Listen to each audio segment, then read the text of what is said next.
साथियों नमस्कार। जब से पिछले साल से जम्मू कश्मीर में कुछ बदलाव आए हैं, कुछ कदम ऐसे उठाए गए थे जो जम्मू कश्मीर की सियासत, यहाँ का भूगोल पूरी तरह से बदल के रख दिया गया था।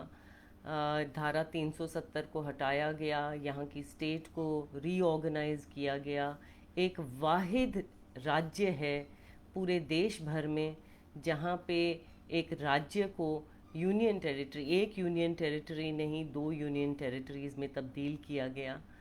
और तब से लोगों का अक्सर ये सवाल रहता है कि जम्मू कश्मीर में हालात कैसे हैं, वहाँ के लोग अपनी ज़िंदगी कैसे गुज़र बसर कर रहे हैं।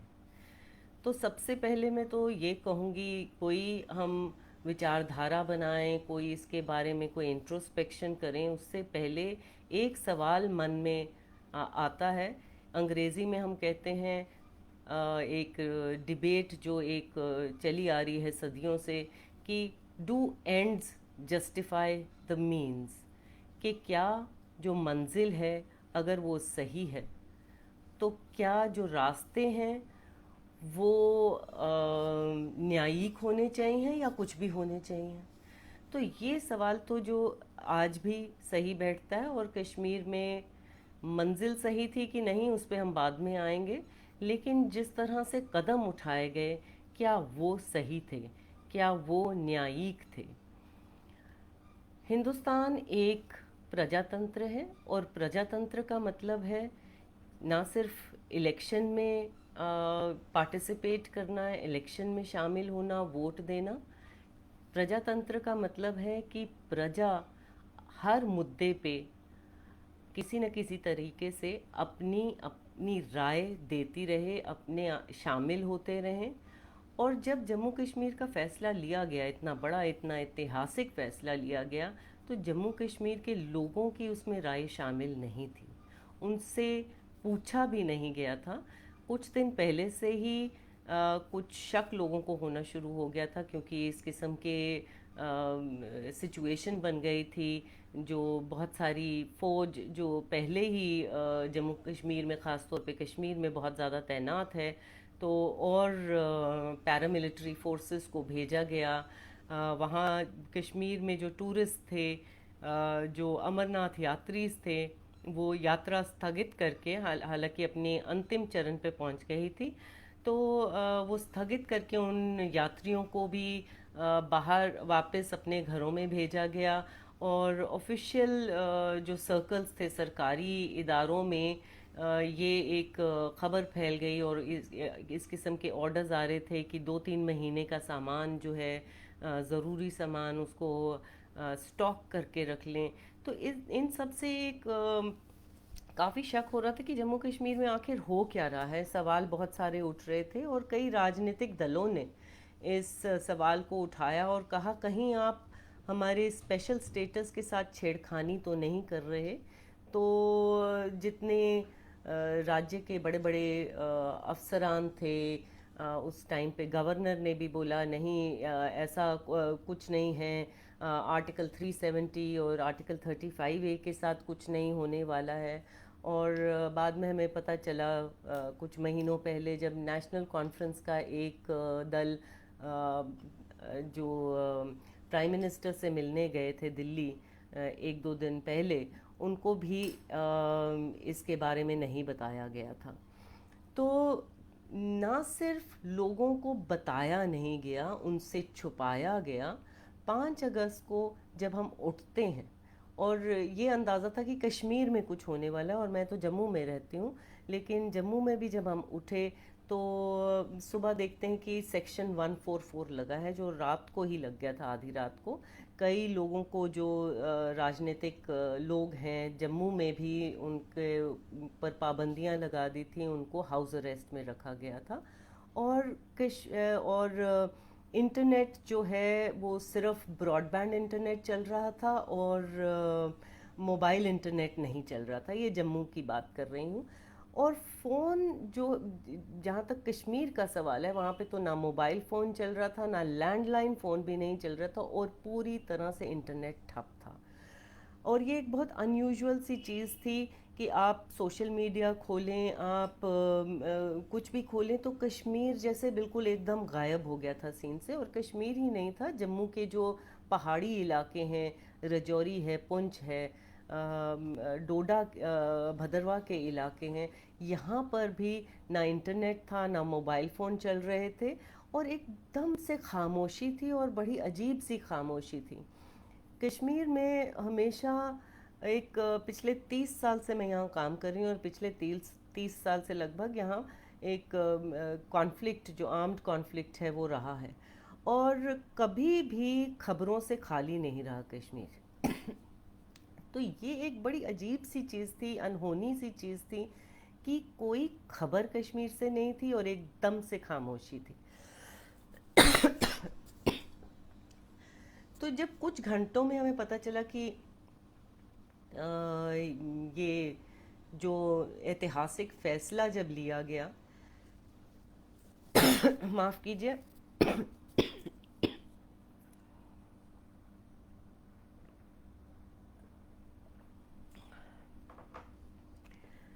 तो जब ये ऐतिहासिक फैसला लिया गया कश्मीर का, तो जाहिर सी बात है कि एक पत्रकार के नाते मेरे जहन में सवाल थे कि वहाँ क्या हो रहा है। वहाँ अगर कोई छोटा सा भी हादसा होता था तो एक बहुत बड़ा बवाल हो जाता था। तो आखिर आखिर ऐसा क्या हो रहा है जो इतनी खामोशी लगाने की ज़रूरत पड़ गई है। वहाँ पे कुछ दिन लगे समझने में कि हालात कैसे हैं। कम्युनिकेशन सिस्टम पूरा का पूरा ठप था। जो रिस्ट्रिक्शंस थे सड़कों पे वो लगाए गए थे, बार्ब्ड वायर्स लगी हुई थी हर जगह। यहाँ तक कि जम्मू में भी एक कर्फ्यू जैसी सिचुएशन कई इलाकों में थी, और कश्मीर में तो पूरी तरह से एक सील किया गया था। और सिर्फ एक थोड़े से सिक्योरिटी जोन थी जहाँ से कुछ टीवी के एंकर्स अपनी बात रख रहे थे, लेकिन उनके पास भी कुछ इन्फॉर्मेशन नहीं थी। कुछ टाइम लगा पता लगने में कि कई जो जितने भी राजनीतिक लीडर्स हैं, सब के सब हिरासत में ले लिए गए हैं, और उनमें शामिल थे 3 भूतपूर्व मुख्यमंत्री। इस किस्म के अगर हालात हों जहाँ पे आपके सबसे पावरफुल लोग जो आपकी रियासत के हैं, आपके राज्य के हैं, उनको हिरासत में ले लिया जाए, तो ये एक जाहिर सी बात है कि वहाँ कुछ ना कुछ तो गड़बड़ है। और अगर इन लोगों को हिरासत में ले लिया है तो आम आदमियों की सुरक्षा कैसी है, और उस पे सवाल क्यों नहीं खड़े हो रहे हैं। अम, कोई उसके 1 साल तक, 1 साल अब होने को आया है,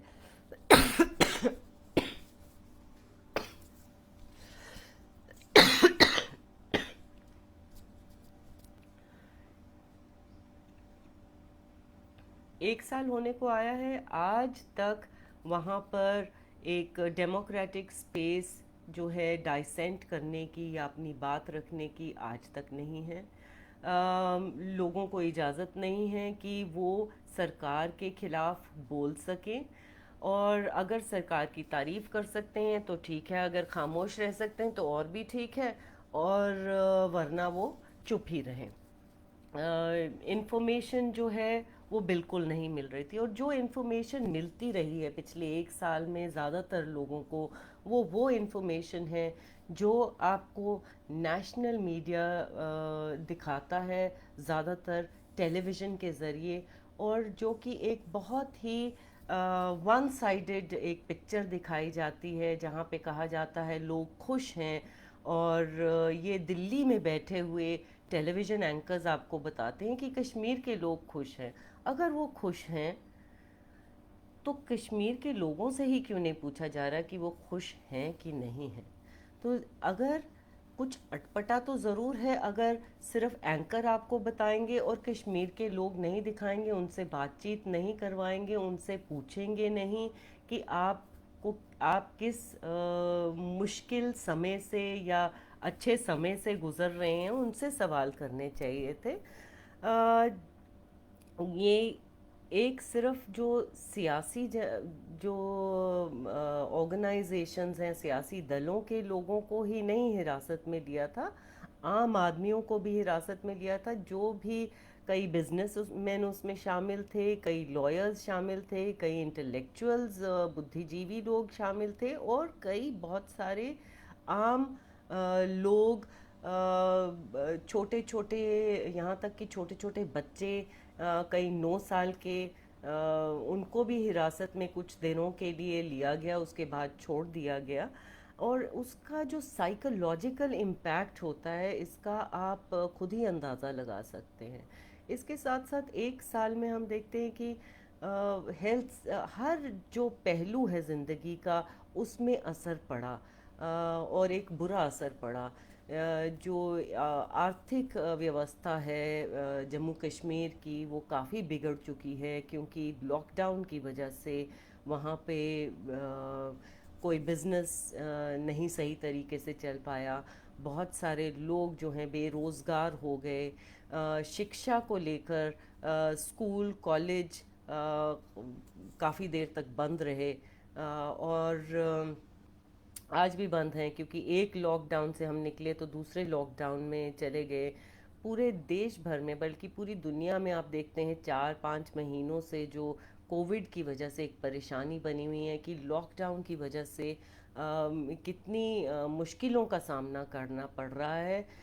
उसमें आप अंदाज़ा भी नहीं लगा सकते कि कश्मीर के लोग कैसे जी रहे थे, क्योंकि वो सिर्फ एक लॉकडाउन घर में बैठने का नहीं था। आप घरों में बैठे हैं, आप घर में भी हिफाजत नहीं है, क्योंकि घर में भी नाइट रेड्स हो रहे हैं। ख़ासतौर पे जो लोग गाँव में रहते हैं, वहाँ पे नाइट रेड्स हो रहे थे, क्रैकडाउन्स हो रहे थे। नौजवान लड़के जो हैं ख़ास तौर पर, उन पे ज़्यादतियाँ भी हुई, उनको उठाया गया, उनको जेलों में डाला गया, या कुछ चंद घंटों के लिए भी डाला गया, कईयों को टॉर्चर करके छोड़ा गया, और डराया धमकाया जा रहा था।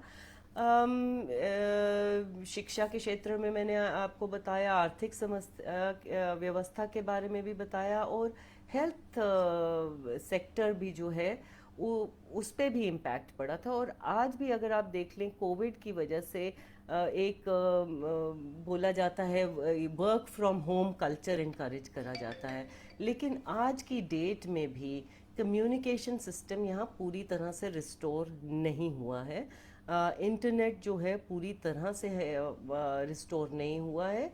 इंटरनेट सिर्फ ब्रॉडबैंड इंटरनेट है, और जो मोबाइल इंटरनेट है वो 2G पे चल रहा है, जो आजकल की टेक्नोलॉजी के हिसाब से इनएडिक्वेट है, वो काफ़ी नहीं है। अम, और जो जिसकी वजह से लोगों की पढ़ाई भी सफ़र कर रही है, उनकी नौकरियां सफ़र कर रही हैं, और बहुत सारे लोग जो हैं वो बेरोज़गार हो रहे हैं, और ये बढ़ता जा रहा है। आर्थिक घाटा भी काफ़ी हो रहा है। तो हम देख रहे हैं, ये इस किस्म के अगर तरीके अपनाए जाते हैं, ये किस प्रजातंत्र में एक्सेप्टेबल हो सकते हैं या माने जा सकते हैं? अगर लोगों को बंद कर कर लोगों के बारे में फ़ैसला लिया जाए, उनके फ्यूचर के बारे में फ़ैसला लिया जाए, तो ये तो एक प्रजातंत्र के खिलाफ है, ये भारत के संविधान के खिलाफ है। दूसरी चीज़ है कि जम्मू कश्मीर एक ऐसा राज्य है पूरे देश भर में, जो कि एक वाहिद मुस्लिम मेजॉरिटी स्टेट रहा है। और एक अब ख़तरा जो सूरत ऐसी बन गई है कि यहाँ की मुस्लिम मेजॉरिटी को ख़त्म किया जाएगा, या यहाँ पर जो कदम उठाए गए वो इस वजह से उठाए गए क्योंकि यहाँ एक मुस्लिम मेजॉरिटी थी। तो वो भी एक जो हमारा जो क्रक्स है भारत के संविधान का, वो है सेक्युलरिज्म, वो है डेमोक्रेसी, वो है डाइवर्सिटी। तो जब आप डाइवर्सिटी को पनपने नहीं देते, जब आप सेक्युलरिज्म को पनपने नहीं देते, तो ये सब चीज़ें तो प्रजातंत्र के खिलाफ हैं। तो मीन्स के बाद आता है एंड्स। क्या वो मकसद था इस सारे चेंजेस को लाने के पीछे। अब असल मकसद तो जो करने वाले हैं वो बताएं, लेकिन जो कहा गया हमसे वो ये था कि एक ये इक्वालिटी लाएगा। इससे बहुत इक्वालिटी आएगी। लोग जो, क्योंकि जम्मू कश्मीर में एक स्पेशल स्टेटस था, और वो इस वजह से था क्योंकि भारत की जो डेमोक्रेटिक स्ट्रक्चर है वो एक एसिमेट्रिक फेडरलिज्म पे बेस्ड है, कि एक यूनिफॉर्म सिस्टम पे बेस्ड नहीं है, वो उस वजह से था। लेकिन बोला ये जा रहा था कि इससे धारा 370 है, इससे बाधा पड़ती थी, इक्वालिटी में बराबरी नहीं थी जम्मू कश्मीर के लोगों के बीच में और बाकी देश भर के लोगों के बीच में। दूसरा कहा गया कि इससे डेवलपमेंट आएगी, थोड़ा बिजनेस बढ़ेगा, लोगों के लिए नौकरियां आएंगी। तीसरा एक बोला गया कि इससे टेररिज्म ख़त्म होगा। चौथा कहा गया कि ये जेंडर राइट्स या औरतों के हित में होगा, जो धारा 370 को ख़त्म किया गया।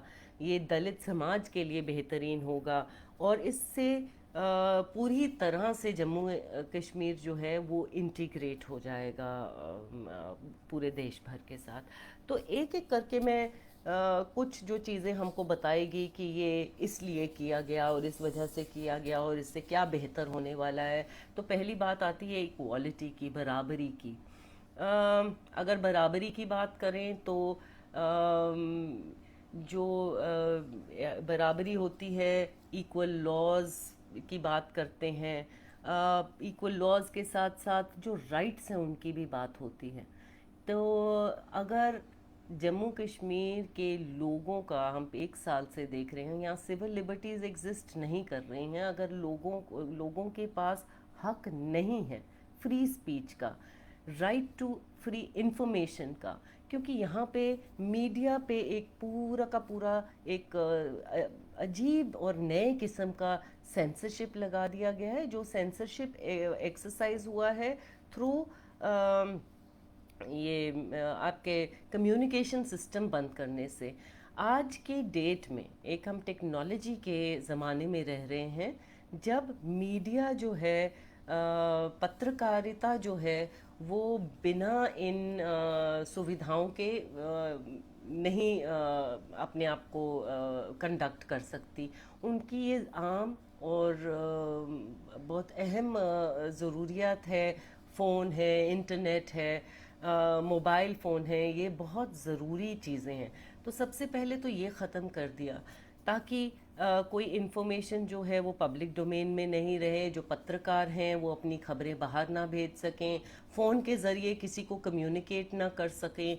तो और उसके बाद एक डराने धमकाने का एक प्रोसेस भी शुरू किया। अगर कोई पत्रकार, उसके बावजूद कई पत्रकारों ने अपनी जान पे खेल कर, ये परवाह नहीं करके कि उनको डराया जाएगा, धमकाया जाएगा, उन्होंने कई स्टोरीज़ लाई, जो उनमें से कुछ हेल्थ सेक्टर के बारे में थी, कुछ एजुकेशन के बारे में थी, कुछ इसके बारे में थी कि कितने लोग अरेस्ट हो रहे हैं, जो उनकी फैमिलीज़ हैं, कई बड़े अनपढ़ और गरीब वर्ग से जो लोग, जिन घरों से जिनको हिरासत में लिया गया था और देश के विभिन्न जेलों में भेजा गया था, दूर के इलाकों में, उसमें से यूपी के कई जेल्स थे। और लोगों को, उनके घर वालों के पास ये पैसा नहीं था कि वो अपने जो अरेस्टेड जो घर वाले हैं उनको जाके मिल सकें जेलों में। पहले एक आध महीने तक तो ये इन्फॉर्मेशन ही नहीं थी कि वो कहाँ पर हैं और किस हाल में हैं। और उसके बाद जब इन्फॉर्मेशन मिलती, या उनके पास पैसे नहीं थे, उनमें से कुछ ने बहुत मुश्किल से पैसे जोड़ जोड़ कर वो अलग अलग विभिन्न जेलों में गए, आगरा गए, बरेली गए, कोयम्बटूर गए, और वहाँ पर इस किस्म की सख्तियाँ और पाबंदियाँ थी कि उनको बोला गया कि आप इनसे बात नहीं कर सकते जब तक आप हिंदी में बात नहीं करेंगे। और ये बहुत ज़्यादा इसमें तादाद थी उन लोगों की जो बहुत गरीब और अनपढ़ थे और उनको कश्मीरी के अलावा कुछ नहीं आता था। तो इतने पैसे खर्चने के बाद, इतना ज़्यादा डिस्टेंस जाने के बावजूद भी वो अपने घर वालों के साथ जो सलाखों के पीछे बंद हैं उनसे बातचीत नहीं कर पाए। तो एक तो इस किस्म की कहानियाँ जो हैं वो मीडिया, जो वहाँ का लोकल मीडिया है, उन्होंने कुछ ऐसी कहानियाँ लाई, कुछ कहानियाँ लाई कि छोटे छोटे लड़कों को पकड़ के हिरासत में लिया गया या उनको तंग किया गया, या एक जगह पे लाउड स्पीकर लगा के एक आदमी की पिटाई की और वो लाउड स्पीकर पे सुनाई गई ताकि पूरे गांव में वो डर बैठ जाए। और ये ज़्यादातर किस्से जो हैं साउथ कश्मीर के गांव में हुए। और तो मीडिया ये सब चीज़ें जब दिखा रहा था, उसके बाद कई पत्रकारों को पकड़ के पुलिस स्टेशंस में बुलाया जाता था, उनकी पुछवाई होती थी, उनसे पूछा जाता था आप अपनी सोर्सेज डिस्क्लोज कीजिए, आपके ऊपर ये केस लगेंगे या कुछ इस किस्म से डराया धमकाया जाता था। बार बार उनको समन्स मिलते थे पुलिस के। पत्रकार कोई क्रिमिनल नहीं है, वो अपना काम कर रहे हैं, वो अपना, उनका काम है इंफॉर्मेशन लाना, उनका काम है उन लोगों की आवाज़ बनना जो लोग पिछड़े हुए हैं, जिनकी अपनी आवाज़ नहीं है। उनका काम सिर्फ गवर्नमेंट की या जो सरकार है उनकी अच्छी बुरी जो चीज़ें हैं उनको हाईलाइट करना ही नहीं है। उनका काम है उन पिछड़े हुए वर्गों की आवाज़ बनना। और जैसे ही वो कोशिश करते थे अपना काम पूरी तरह से करने की, तो वो नहीं करने दिया जाता था।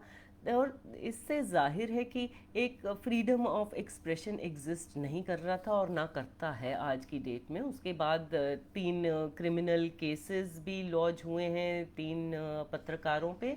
और एक मीडिया पॉलिसी बनाई गई है जिसके तहत एक सरकारी अफसर डिसाइड करेगा, डिपार्टमेंट ऑफ इंफॉर्मेशन का डिसाइड करेगा कि फेक न्यूज़ क्या है और एंटी नेशनल कंटेंट क्या है, और उसके बेसिस पे क्रिमिनल केसेस जो पत्रकारों के अगेंस्ट होंगे। तो ये एक पूरा एक सोचा समझा डेलिब्रेट डिज़ाइन है सब आवाज़ें बंद करने का, सब इंफॉर्मेशन को कंप्लीट ब्लैकआउट करने का। और इसी से के साथ जुड़े हुए सिविल लिबर्टीज़, अगर कोई बात करता है आप उसको पकड़ते हैं और अंदर कर देते हैं। पिछले अक्टूबर में एक बहुत हमारी जानी मानी जो औरतें हैं, एक्टिविस्ट हैं, मोस्ट ऑफ देम वो रिटायर्ड टीचर्स थी, उन्होंने अगर एक प्रदर्शन किया, डेमोन्स्ट्रेशन निकाला, एक पीसफुल डेमोन्स्ट्रेशन वो करना चाहते थे अगेंस्ट आर्टिकल 370 एब्रोगेशन, अगेंस्ट ये जो कम्युनिकेशन बैन लगा है उसके बारे में। और वो गए, उन्होंने प्लैकार्ड्स बनाए और वो लेके वो एक श्रीनगर में के सेंट्रल श्रीनगर में एक पार्क है, वो वहाँ पे जाके वो अपना प्रदर्शन करने वाले थे कि पुलिस ने उनको उठाया और हिरासत में ले लिया। और उनको तब छोड़ा गया जब वो उन्होंने बॉन्ड साइन किए कि हम कुछ बोलेंगे नहीं, जो पिछले साल ये जो धारा 370 हटने के बाद या सरकार के खिलाफ हम कुछ नहीं बोलेंगे। तो ये दर्शाता है कि यहाँ सिविल लिबर्टीज़ एग्जिस्ट नहीं करती। और जब हम इक्वालिटी की ही बात करते हैं, हम बराबरी की बात करते हैं, अगर एक राज्य के लोगों को उस बराबरी का हक नहीं है, अगर जो बराबरी जो संविधान देता है, जो फंडामेंटल राइट्स देता है, जो सिविल लिबर्टीज़ की हिफाजत करने की बात करता है, अगर वो उनके लिए एग्जिस्ट नहीं करते तो वो बराबरी तो झूठी बराबरी है। दूसरी बात आती है कानून बनने की।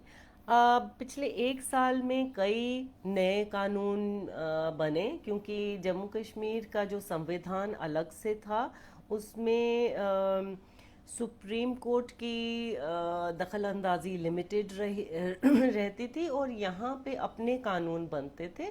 ज़्यादातर कानून जो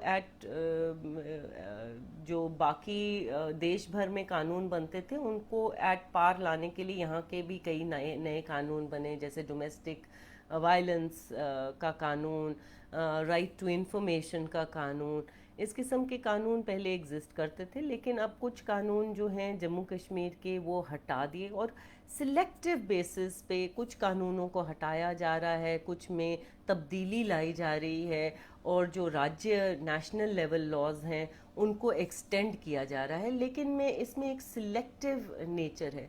जितने भी एंटी पीपल लॉज थे जम्मू एंड कश्मीर में, उनको वहीं का उनके साथ कोई छेड़खानी नहीं हो रही है।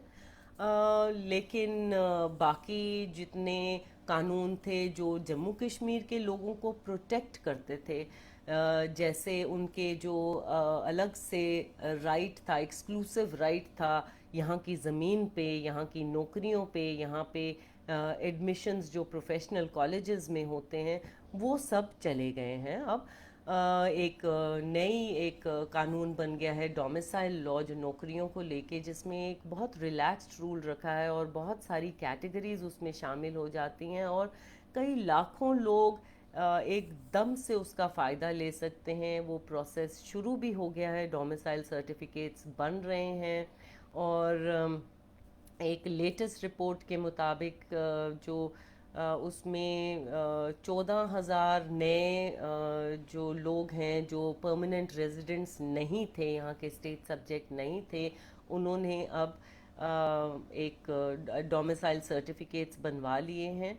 और जो यहाँ के परमानेंट रेजिडेंट्स थे उनसे भी कहा जा रहा है आप परमानेंट रेजिडेंट अब नहीं चलेगा, बट उसके बेसिस पे आपको डोमिसाइल सर्टिफिकेट बना दिया जाएगा।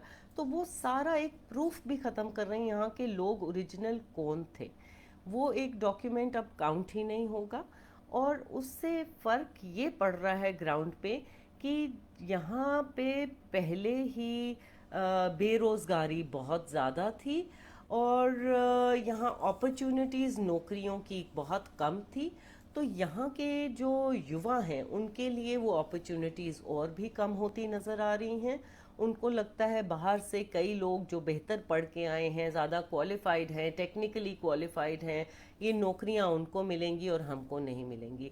जितने प्रोसेसेस थे नौकरियों के, सरकारी नौकरियों के या पब्लिक सेक्टर अंडरटेकिंग्स के, बैंक का है यहाँ पे, जम्मू कश्मीर बैंक एक बहुत प्रेस्टिजियस बैंक है जहाँ पे नौकरी लेना मिलना एक बहुत फ़ख्र की बात होती थी। तो उसके अफसरों की अपॉइंटमेंट का वो एक प्रोसेस जो है 2 साल पहले शुरू हुआ था 2018 में। वो प्रोसेस लगभग कंप्लीट था, इंटरव्यू स्टेज पे पहुंच गया था, एंड उसको स्थगित करके पिछले साल उसको स्थगित किया गया। इस साल दोबारा बहाल किया जब डोमिसाइल लॉ बनने के बाद, ताकि बाहर के लोगों को शक ये है कि सिर्फ बाहर के लोग लिए जाएंगे और यहाँ के लोग जो हैं इग्नोर कर दिए जाएंगे। ऐसे ही ज़मीन को लेकर है, ज़मीन की जो ओनरशिप है वो कम्प्लीटली ओपन है, उसके लिए तो डोमिसाइल सर्टिफिकेट भी नहीं चाहिए। कोई भी जो इंडियन सिटीज़न है वो यहाँ पे ज़मीन ख़रीद सकता है, वो यहाँ पे बिज़नेस इन्वेस्टमेंट कर सकता है। कुछ बिज़नेस इन्वेस्टमेंट को लेके बिज़नेस वालों का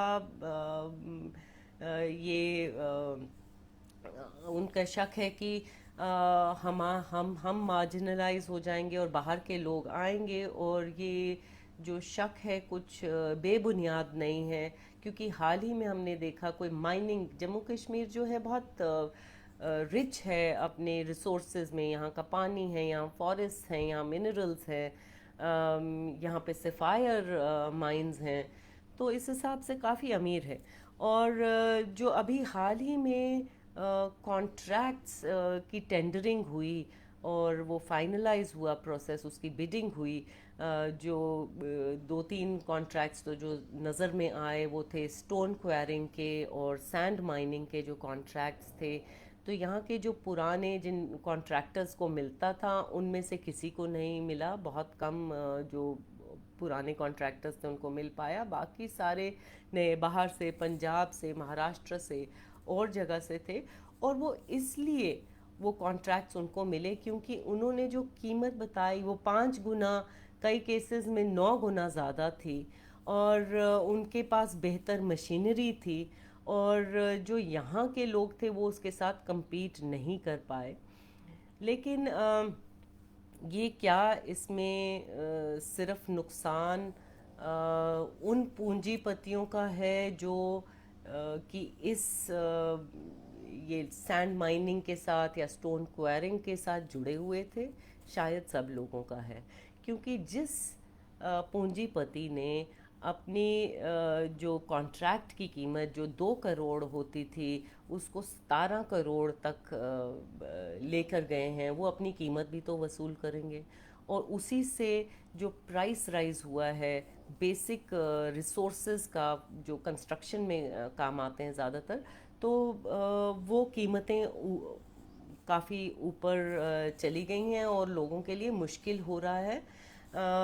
दूसरा ये भी एक समझा जाता है कि इससे इकोलॉजिकल इम्पैक्ट भी शायद होगा। जिसने इतनी कीमत पे खर्च किया है माइनिंग टेंडर्स भरने के लिए, जो टेंडर को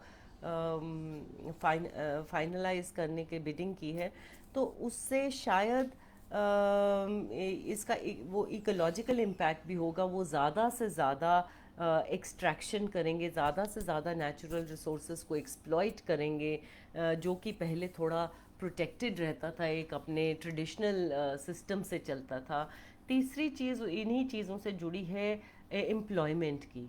और कहा जा रहा है, जैसे मैंने कई जगह पे सुना कि जैसे घोड़े वाले थे या जो लेबरर्स थे जो इनके साथ इस काम के साथ जुड़े हुए थे, उनको नौकरियां नहीं मिल रही हैं, और नई नई किस्म की मशीनरी लगा दी गई है, तो बेरोज़गारी और बढ़ रही है। एक चीज़ जो बराबरी के हवाले से जो कही जाती है कि यहाँ पे वेस्ट पाकिस्तान रेफ्यूजीज़ थे, कोई 20,000 फैमिलीज़ 1947 में यहाँ पे आई। वो पंजाब से आई, क्योंकि वो इलाका यहाँ से जुड़ता था, सियालकोट के आसपास का इलाका जम्मू के बहुत करीब है, तो जम्मू में आके और जम्मू के आसपास आके वो बस गए। और उसके बाद 70 साल से वो सफ़र कर रहे थे, ये वाकई सच है। ये अब तकरीबन कोई इनका नंबर जो है 1 लाख के करीब होगा। लेकिन ये ह्यूमैनिटेरियन ग्राउंड्स पे ये केस डेफिनेटली इसको कंसिडर किया जाना चाहिए था पिछले 70 साल में, जो नहीं हुआ, और जिसके लिए शायद अलग से एक प्रोविज़न बन सकता था, जिसके लिए अलग से कानून बन सकता था। उनके लिए शायद ये एक अच्छी खबर है कि धारा 370 हट गया। लेकिन क्या धारा 370 हटाना ज़रूरी था उनको उनके हक देने के लिए? उनके हक with in the existing system दिए जा सकते थे, एक प्रोविज़न क्रिएट किया जा सकता था। और इसी तरह से डेवलपमेंट की बात होती है, तो डेवलपमेंट, जैसे मैंने माइनिंग का एक किस्सा बताया कि माइनिंग से एक ख़तरा ये है कि यहाँ से इकोलॉजिकल जो उसका इम्पैक्ट है उसके बारे में कोई सोचा नहीं जा रहा। डेवलपमेंट हम सिर्फ एक कैपिटलिस्ट मॉडल से उसको नाप नहीं सकते। डेवलपमेंट जो है एक सस्टेनेबल मॉडल होने की ज़रूरत है। जो लोग जिनके लिए वो डेवलपमेंट है वो उसमें शामिल होने चाहिए, उनकी पार्टिसिपेशन होनी चाहिए, उनको उसका फ़ायदा होना चाहिए। चाहे वो रिसोर्सेज के डिवीज़न का हो, चाहे वो नौकरियों के लिहाज से हो। लेकिन जिस किस्म के डेवलपमेंट मॉडल की अभी तक जो नज़र में अभी तक आए हैं, उसमें कहीं ऐसा लगता नहीं है कि एक सस्टेनेबल डेवलपमेंट मॉडल आएगा। एक ऐसा यहाँ पे एक लोगों के जहन में एक डर बैठ गया है कि यहाँ की जो नई दिल्ली बात कर रहा है डेवलपमेंट की, उसका शायद मतलब है यहाँ की इकोलॉजी के साथ छाड़, यहाँ के बिजनेस को ठप करना और नए बिजनेस खोलना, यहाँ पे बेरोज़गारी को बढ़ाना। तो ये अगर हम डेवलपमेंट को सही तरीके से देखें तो शायद इसको डेवलपमेंट नहीं कहा जा सकता अभी तक जो नज़र में आ रही है। आगे के दिनों में क्या होता है ये तो आगे ही पता चलेगा। तीसरी चीज़ है जो सरकार ने कहा कि ये धारा 370 जो है इससे टेररिज्म ख़त्म होगा। धारा 370 ये एक बहुत बड़ी मिथ है जो पेश की जा रही है और गलत बयानी पे बेस्ड है।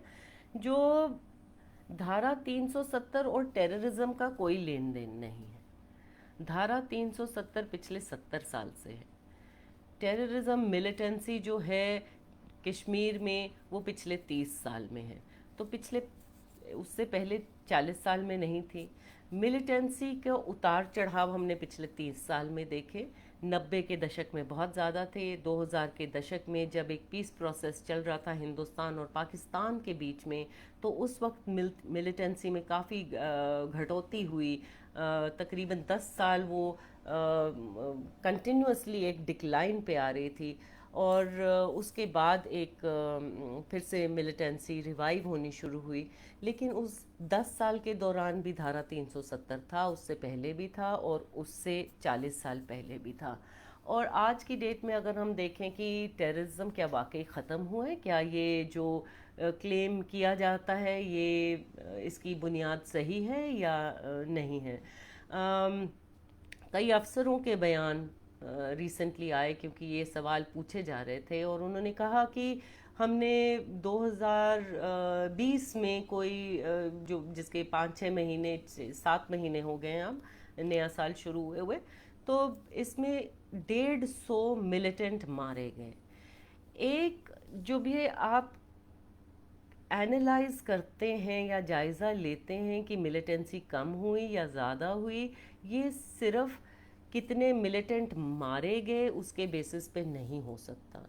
कितने इंसिडेंट हुए, क्या उसका इम्पैक्ट रहा, कितने सिक्योरिटी फोर्स वाले मारे गए। आखिर जो सिपाही पूरे हिंदुस्तान भर से हमारी अपनी रियासत से भी वहाँ पर हिंदुस्तान के फ़ौज की तरफ से या सीआरपीएफ की तरफ से, बीएसएफ की तरफ से वो लड़ रहे हैं वहाँ पे, वो भी एक देश का सरमाया है। उनकी जान भी अगर जाती है वो एक बहुत बड़ा नुकसान है देश के लिए।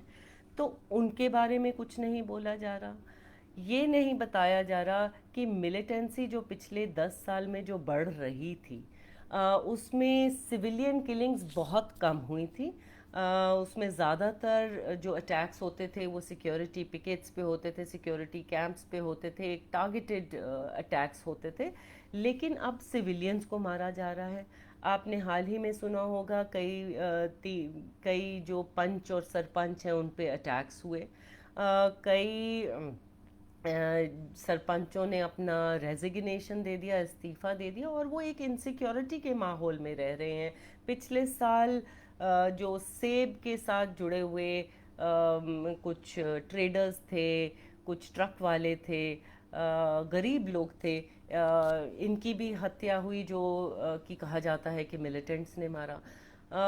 तो इस किस्म के केसेस भी बढ़ रहे हैं। दूसरा है कि नए नए लोग अब जो नौजवान लड़के हैं वो और ज़्यादा आकर्षित हो रहे हैं बंदूक पकड़ने के लिए, क्योंकि एक डेमोक्रेटिक स्पेस बंद है, एक माहौल ऐसा नहीं आप कुछ बोल सकते हैं। एक गुस्सा बहुत ज़्यादा है लोगों में एक सेंस ऑफ ह्यूमिलिएशन है कि हमने क्या किया था जो हम पे इतनी पाबंदियां लगाई गई, हमारा मुंह बंद कर दिया गया, हमें एक नॉर्मल ज़िंदगी नहीं जीने दी जा रही।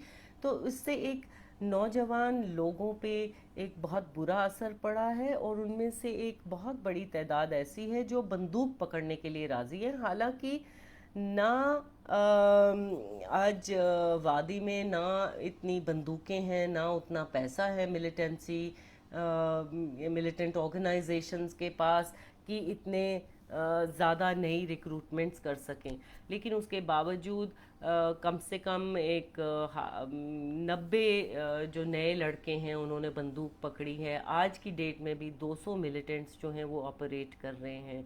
और ये एक बहुत चिंताजनक बात है, क्योंकि जो नौजवान हैं वो तो पूरे देश के नौजवान हैं और वो एक बहुत बड़ा सरमाया है। उनकी ज़िंदगियां ज़ाया हो रही हैं। इसके अलावा जो मिलिटेंसी के साथ जुड़ा है, बॉर्डर्स का सवाल, एक मुसलसल जम्मू और हिंदुस्तान और पाकिस्तान के बीच में जो तनाव बना हुआ है पिछले कुछ सालों से, वो बढ़ता चला जा रहा है। ख़ासकर 2014 से वो बढ़ता ही चला जा रहा है, और सीज़ फायर वायलेशंस में कोई 5-6 गुना से भी ज़्यादा का इजाफा हुआ है। वो फ्रंट तो खुला ही था। अब चाइना और इंडिया के बीच में भी टेंशन्स शुरू हो गई हैं, लद्दाख के बॉर्डर्स पे शुरू हुई हैं, और जो कि एक उसकी वजह, उसकी कई वजूहात हैं, और इंटरनेशनल पॉलिटिक्स भी है, इंडिया चाइना के अपने आपसी रिलेशंस भी हैं, लेकिन एक वजह है जो पिछले साल जो पॉलिटिकल और जोग्राफिकल चेंजेस किए गए, उससे चाइना खुश नहीं है, और इस वजह से ये नई टेंशन्स और एक नया फ्रंट खुल गया है। जहाँ तक वापस मैं आऊँगी, ये हम बात कर रहे थे मिलिटेंसी की। अब एक नया एक जो एक नया दौर शुरू हुआ है मिलिटेंसी का, जब से ये कोविड शुरू हुआ है, कोविड पैंडमिक, ये एक तो तब से जो मिलिटेंट मारे जाते हैं उनकी बॉडीज़ जो हैं वो फैमिली को नहीं दी जाती, बल्कि कहीं दूर दराज के इलाके में ले जाके उनको वहीं पे दफना दिया जाता है। और जो सरकारी अफसरों का ये मानना है कि ये पैंडमिक की वजह से, ये कोरोना वायरस की वजह से ये कदम उठाए गए हैं, क्योंकि लोग इकट्ठे हो जाते हैं और फिर उससे वायरस बढ़ेगा। ये कुछ हद तक सच भी है, क्योंकि अप्रैल में हमने देखा, जब लॉकडाउन, अप्रैल के शुरू में ही जब लॉकडाउन एक बहुत अपने स्ट्रिक्ट फेज़ में था, तो 100 लोग इकट्ठे हो गए एक फ्यूनरल पे, दूसरे फ्यूनरल पे भी इसी तरह से, और उसके बाद से ये रोक लगा दी गई, क्योंकि गांव में जब ये मिलिटेंट्स मारे जाते हैं, कश्मीर में मारे जाते हैं, तो बहुत सारे लोग इकट्ठे हो जाते हैं, क्योंकि काफ़ी लोग उन पे जिस चीज़ के लिए वो लड़ रहे हैं उसमें यकीन रखते हैं, और कुछ लोग ऐसे हैं, कुछ ऐसा तबका है जो उनको पूरी तरह से सपोर्ट करता है, इसलिए बहुत ज़्यादा तादाद में लोग आ भी जाते हैं। लेकिन अभी रिसेंट एक ऐसा इंसिडेंट हुआ, 18 जुलाई को एक जो आर्मी और पुलिस का एक जॉइंट एनकाउंटर जो बताया जा रहा था कि एक एनकाउंटर हुआ, एक सेब के बाग में हुआ, और 3 लोग मारे गए। 21 दिन बाद उन एक रजौरी के 3 परिवार हैं। रजौरी एक बहुत पिछड़ा हुआ इलाका है, एक बॉर्डर इलाका है जम्मू रीजन का, तो और ये जो गुज्जर परिवार हैं, ये सारे नोमैडिक ट्राइब्स हैं। इन लोगों ने बोला कि ये उन्होंने फ़ोटोज़ देखी कहीं सोशल मीडिया पे, और उन्होंने कहा ये तो हमारे लड़के हैं जो सेब के बाग में मज़दूरी करने के लिए गए थे, इनका मिलिटेंसी से कोई लेना देना नहीं है। और जिस गांव में मारे गए थे, शोपियां के इलाके का वो गांव है, और वहाँ के गांव वालों ने भी कहा कि जब हमने उन्हें वो लाशें देखी, तो वो हमने उन्हें पहचाना नहीं, क्योंकि वो बाहर के लग रहे थे, लेकिन उनके कपड़ों से, उनके जूतों से, उनके पैरों में चप्पलें थी, टूटी हुई चप्पलें थी, फटे पुराने कपड़े थे, और या प्लास्टिक के जूते पहने हुए थे, कोई हथियार नहीं था, तो वो नहीं लग रहे थे कि मिलिटेंट्स हैं। तो एक एलिगेशन ये जो अभी नई शुरू हो गई कि ये क्या ये फेक एनकाउंटर था, क्या ये स्टेज्ड एनकाउंटर था, जिससे कश्मीर नावाकिफ़ नहीं है। इस किस्म के बहुत सारे केसेस पिछले 30 साल में हो चुके हैं, और किसी भी केस में आज तक जस्टिस नहीं हुआ है, क्योंकि एक कल्चर ऑफ इम्प्यूनिटी वहाँ पे एग्जिस्ट करता है। तो अब लोगों का अंदेशा ये है कि बहुत सारे जो मिलिटेंट मारे गए और दफना दिए गए दूर दराज के इलाकों में, उनको आइडेंटिफाई तो नहीं किया गया है, कुछ को आइडेंटिफाई किया गया है, कुछ आइडेंटिफाई हुए हैं, कुछ फैमिलीज़ ने क्लेम किए हैं, लेकिन उनमें से अभी तक बहुत सारे अनआइडेंटिफाइड हैं। तो इनमें से जो अनआइडेंटिफाइड हैं, क्या वो सब या उनमें से कुछ फेक एनकाउंटर हो सकते हैं? ये सवाल उठाए जा रहे हैं और लोग पूछ रहे हैं। तो ये तो रहा जो टेररिज्म की बात। उसके अलावा जो हमको बताया जा रहा था कि यहाँ पे जेंडर राइट्स जो हैं वो बेहतर हो जाएंगे, दलित कम्युनिटी के राइट्स जो बेहतर हो जाएंगे, तो उसकी असलियत के बारे में भी कुछ बात करें। एक और झूठ जो बार बार बताया जाता है कि यहाँ पे जो औरतें जो बाहर शादी करती थीं उनको हक नहीं